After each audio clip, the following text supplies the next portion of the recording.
Paz do Senhor Jesus, meus amados irmãos, é madrugada, o cabelo está bagunçado, o olho está um pouco irritado, mas a gente terminamos recentemente agora 3 dias de propósito da igreja, domingo, segunda e terça, de consagração, de jejum e de oração, e sempre eu tenho um hábito de estar na madrugada orando, clamando. E eu senti fortemente de estar compartilhando com os irmãos uma palavra de Deus nessa madrugada, uma palavra de Deus para o seu coração. A Bíblia nos faz menção que no livro de Jó, no seu capítulo 1, este homem ele vai chamar a atenção de Deus pela sua integridade, pela sua honestidade. E a Bíblia diz que Jó, homem fiel, íntegro a Deus e desviava-se do mal. Eu quero que os irmãos primeiramente entendam, quando a pessoa teme ao Senhor e é uma pessoa íntegra a Deus, essa pessoa desvia do mal, porque essa pessoa ela tem o discernimento, deixa eu vir mais para cá, o discernimento, irmãos, o discernimento perfeitamente do que é certo e do que é errado. Essa pessoa só vai cair em um laço se de fato ela quiser, porque ela sabe, ela vê qual é o caminho certo e qual é o caminho errado. Em nossos dias, muitos precisam de mais temor, de mais honestidade, de mais vida com Deus. Hoje estão invertendo os valores. Quem teme a Deus e procura viver uma vida piedosa, uma vida de santificação, é chamado de religioso, é chamado de fanático, está ficando doido, está ficando maluco. Mas a Bíblia diz em 1 Coríntios, por intermédio do apóstolo Paulo, que Deus escolheu as coisas loucas deste mundo para confundir as sábias, para confundir os entendidos. Deus escolheu os pequenos para poder confundir os grandes.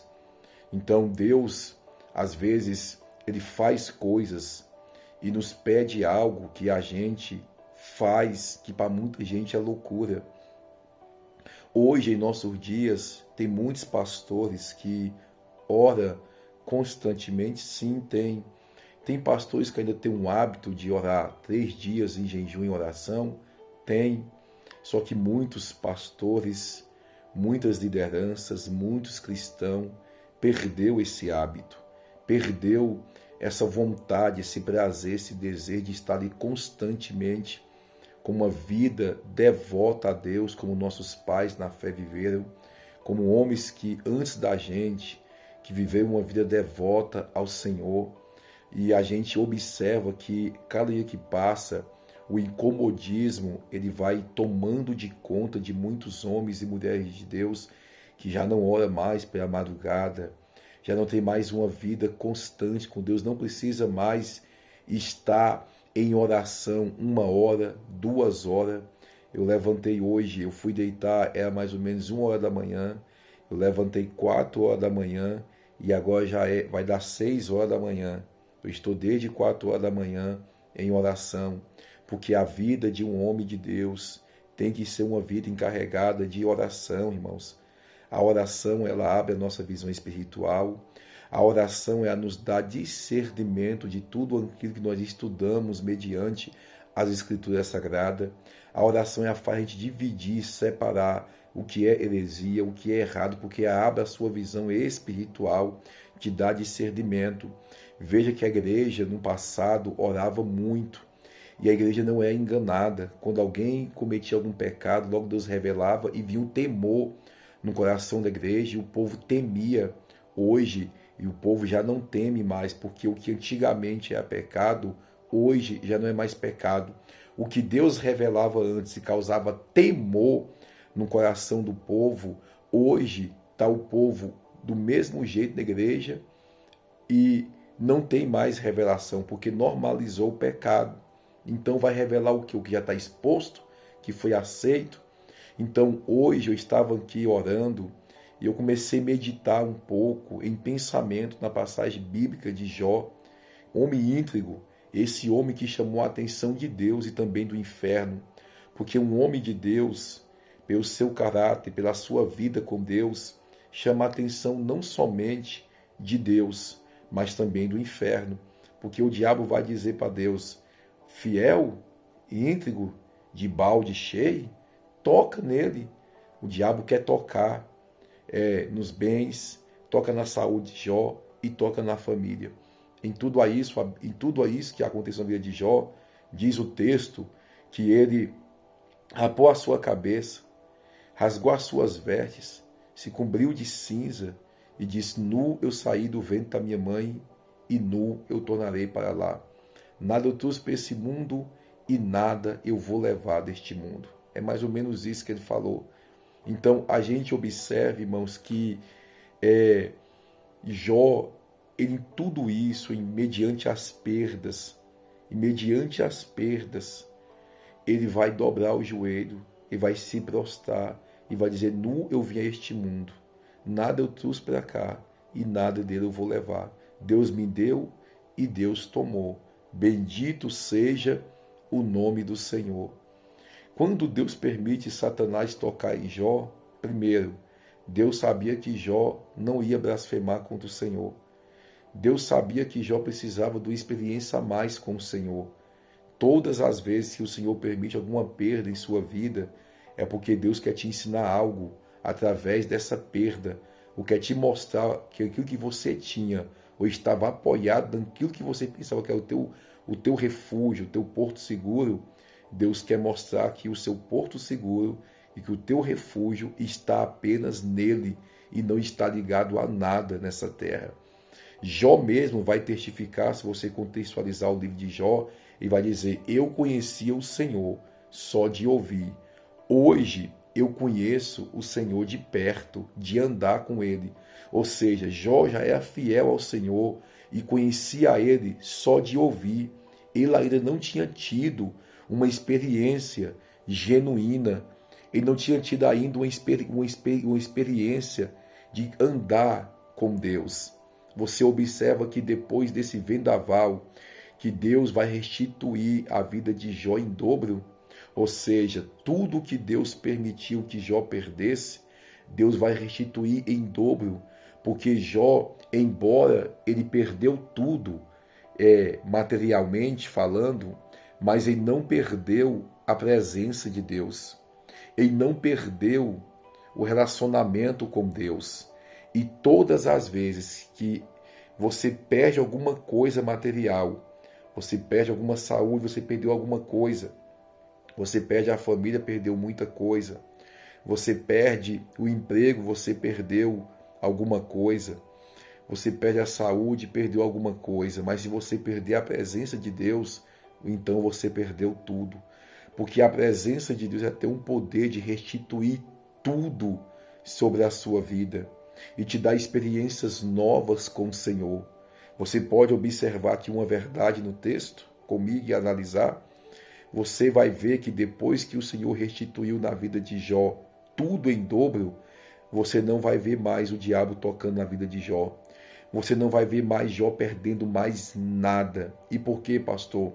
Porque já passou pela aprovação, e já foi aprovado, e agora foi restituído tudo em dobro na vida dele. Aí é Deus dizendo: Satanás, Jó já provou a mim, provou aos céus e para você, que ele é fiel a mim não pelo que ele tem, ele é fiel a mim pelo que eu sou e represento na vida dele. Então, a partir de hoje, não toca mais em família, não toca mais na saúde, não toca mais em bens, não toca mais em nada de Jó. E a Bíblia diz que Jó morreu cheio de vida, ou seja, ele foi próspero, ele foi abençoado em todas as áreas da sua vida e morreu em paz, morreu tranquilo, tudo porque ele permaneceu com Deus. Irmãos, escute isso em nome de Jesus. A sua fé em Deus não pode estar ligado a nada dessa terra. Eu vou repetir isso aqui, grave isso na sua mente. A sua fé em Deus não pode estar ligada a nada aqui nessa terra. Por quê, pastor? Se a sua fé estiver ligada a uma família, a um filho, ao emprego, a uma saúde, se você perder alguma coisa concernente, está ligado a isso, você também perde a sua fé, porque a sua fé não está ligada inteiramente em Deus, mas naquilo que você tem ou naquilo que Deus fez na sua vida. Se você perder, você não vai ter estrutura de permanecer com a sua fé intacta na pessoa bendita do nosso Deus. Você não pode apoiar a sua fé em Deus em nada. Porque aqueles que apoiam a sua fé em alguma coisa é mais ou menos assim. Se ele está bem espiritualmente, se ele está bem financeiramente, ele está ali com a fé intacta em Deus. Se ele sofre algum tipo de perda, ele já começa a perder a fé, porque a fé dele está ligada no bem-estar que ele está vivendo. Se ele está com a saúde bem, ele está ali servindo a Deus com a fé intacta em Deus. Se ele perde a saúde, ele começa a perder a fé, porque ele está servindo a Deus ligado ao bem-estar da saúde. Então a gente observa que aquele que está com a sua fé ligada em coisas é mais ou menos assim. Se ele está bem financeiramente, às vezes entra na zona de conforto, de incomodismo. Então ele não se importa de levantar de madrugada, ele não se importa de ter um devocional com Deus, de ter uma vida constante, simplesmente ele vai para a casa dele, liga suas televisões zonas grandes e ali fica horas assistindo com uma vida tranquila e esquece de priorizar Deus, porque agora a vida está tranquila, de vez em quando vai na igreja, de vez em quando agradece a Deus, fica tranquilo. Se a vida dele vai ruim, se algum mal começa a assolar, tomar de conta, então ele já começa a dizer, para que servir a Deus? Parece que quanto mais eu oro, quanto mais eu busco, mais as coisas dão errado na minha vida, mais as coisas não andam, não fluem na minha vida, mais parece que não dá certo nada. Quanto mais eu faço campanha, quanto mais eu oro, quanto mais eu faço propósito, parece que tudo piora na minha vida. É um coração que não é grato. E essa pessoa acaba se tornando um murmurador, e a pessoa fala, eu não vou não servir a Deus mais não. Então, na presença de Deus, para quê? Se quanto mais eu busco e eu confio em Deus, as coisas dão errado, então não vou servir. Mas se ele ficar bem materialmente, se ele ficar bem em outras áreas da vida dele, ele também se incomoda. Ele também não coloca Deus como prioridade. Então, por isso que a nossa fé em Deus ela não pode estar ligada ao bem material e também não ao estado crítico e caótico da nossa situação cotidiana, não. A nossa fé em Deus tem que estar acima de qualquer problema e acima de qualquer bem-estar. A nossa fé em Deus tem que ter um equilíbrio apenas em Deus e não um equilíbrio, vou te explicar. Se eu estou ruim, eu perder minha fé em Deus. Se eu estou bem, eu entro na zona de conforto, de comodismo e eu já não sinto a necessidade de estar buscando mais a Deus. Se eu estou mal, eu acho que Deus não é comigo. Se eu estou bem, eu entro na zona de conforto. Então, a nossa fé, o que é que você entende, irmãos? A nossa fé não pode estar apoiada em coisas, mas sim Deus. É isso que Jó ele nos transmite nesta palavra. Jó, ele estava bem, quando ele estava bem financeiramente, ele oferecia holocausto e sacrifício a Deus e pela tua família e pelos teus filhos. Quando Jó estava mal, ele tinha apenas um pedaço de caco de teia. E o pedaço de caco de teia foi o suficiente para Jó poder se consolar. Porque às vezes em nossas vidas, a gente pode perder tudo.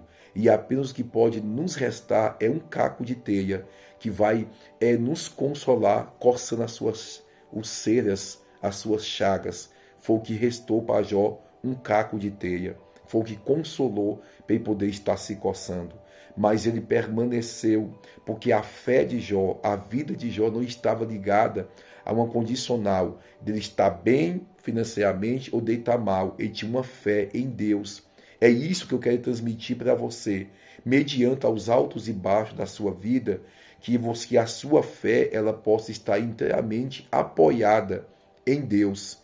Que esta palavra nesta madrugada possa ter falado fortemente ao teu coração e possa ter te dado um direcionamento para a sua vida, para que você possa entender que independentemente de você estiver enfermo ou não, bem materialmente ou não, bem financeiramente ou não, você deve estar com a sua fé apoiada em Deus. Amém? Receba esta palavra, guarda no seu coração e que a tua fé esteja cada dia mais firmada no Deus Todo-Poderoso, Criador dos céus e da terra, Pai de nosso Senhor e Salvador, Jesus Cristo. Que Deus te abençoe, guarde essa palavra em seu coração, em nome do Senhor Jesus. Se você sentir de Deus, compartilhe esse vídeo para alcançar outras pessoas. Deixe o seu like, porque assim o YouTube entende que o vídeo é relevante para poder alcançar mais vidas. Nosso intuito aqui, irmãos, é alcançar mais vidas.